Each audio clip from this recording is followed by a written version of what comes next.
I'm just going to close with a little story that kind of wraps this up about verifying credentials before you do wire transfers, before you give information to people over the phone and even in person. Who are they? Why do they need the information? And this comes from my personal life.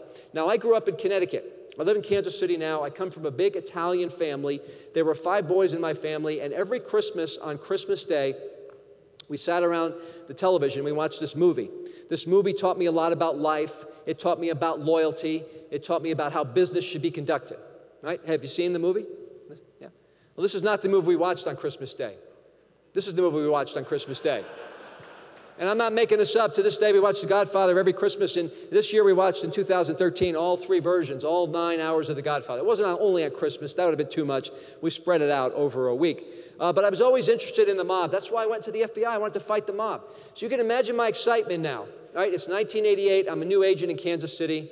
And I'm sitting in a white-collar crime squad area, working white-collar crime. Friday afternoon, 10 minutes to 5. An agent from our organized crime squad walks over to our area, sticks his head and goes, "We need a volunteer from your squad to go on a search warrant on Sunday. Anybody want to go?" When you're new in the FBI, you want to do everything. And I knew it was an OC case because he was on the organized crime squad. That's what I wanted to work anyway. So I volunteered right away, stuck up my hand. That Sunday morning, we show up at a bookie's house in Kansas City, and we serve a search warrant. Al, the agent with me, is interviewing the bookie over here. I'm at the bookie's desk. He's got all his bookmaking materials, his betting lines, his scores from yesterday. I'm marking things as evidence, making a list for the search warrant. And it's a Sunday morning. It's September, so baseball's in season, football is in season.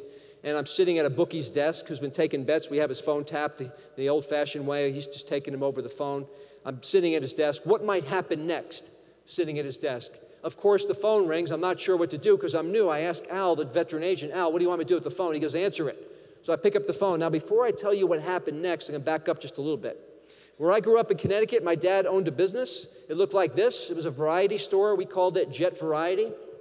Jet Variety was a convenience store, and because it was in the New York area, we sold the New York newspapers. I worked there as a kid throughout my teenage years, saved money for college, saved money for grad school before the FBI even came along. Anyway, so I'm waiting on customers, and these guys would come in and buy a newspaper called the New York Post.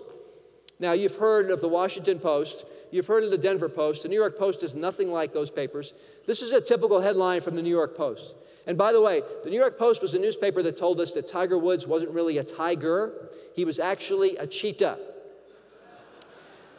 So while the New York Post had very intriguing headlines on the front of the paper, there was the back of the paper, and that was the sports section. And if you flipped in about 4 pages, you'd find the betting lines. Now, we're in Kansas City, Missouri, not in Las Vegas, where you can walk about, a couple of 100 yards from here and place bets legally. You couldn't do that in Missouri and in Kansas, where I lived and worked. So anyway, these were the betting lines that the guys would look at every day in my dad's store, and they'd talk about what games they're going to bet on with their bookie. And they'd say things like, "I'm taking Denver plus 9.5. I'm taking Baltimore plus 145. I'm taking the over on the Vikings." And I'd hear all the lingo and the parlance of gambling. And as a teenager who knew nothing about gambling, I learned about it just listening to these guys.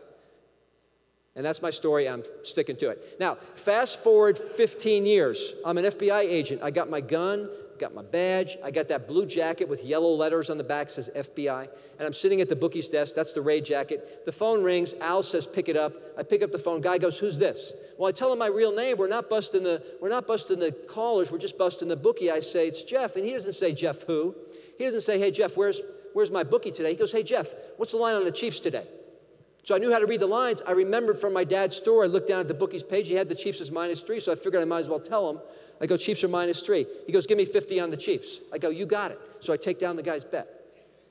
Guy calls up next, "Jeff, what's the over on the Vikings?" I knew about over-unders. You could go total points scored in the game, over or under, to win your bet. He goes, "Jeff, what's the over-under on the Vikings?" I look down at the bookie's page. He's got it, 44-45. I tell him, "How much you want?"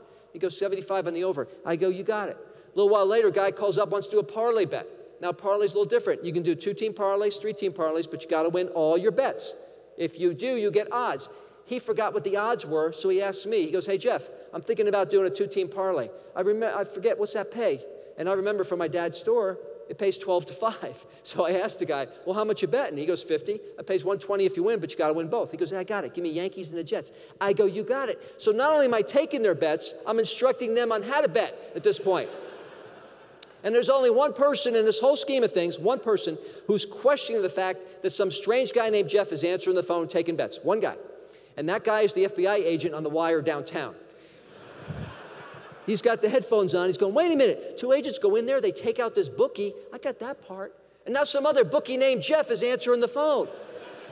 One guy calls up, and he is so loose with his information. He goes, hey, Jeff, I don't know you, but I get paid on Tuesdays. If I win my bets, are you still paying? I played along. I go, yeah, don't worry. Yeah, we'll pay you. Don't worry. Gives me his first name, last name, address. He spells it out by letter.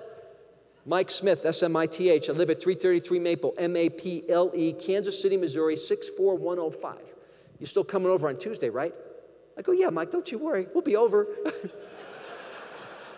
Probably could have got his Social Security number if I asked for it.